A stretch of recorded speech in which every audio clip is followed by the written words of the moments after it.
Okay, ito yung pinaka tall ano niya, for references to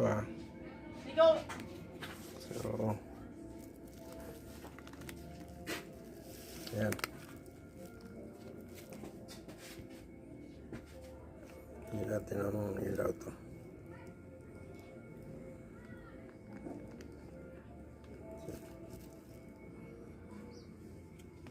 Powered by CKMT21. So ang ano niya is, power rating niya is nag-range siya ng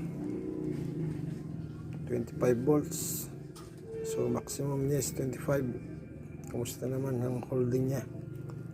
Napakaliit. Pero grabe ang tunog na ito. Pero pwede rin ito sa 12 volts eh. Yung standard ano niya, supply niya. Ayan.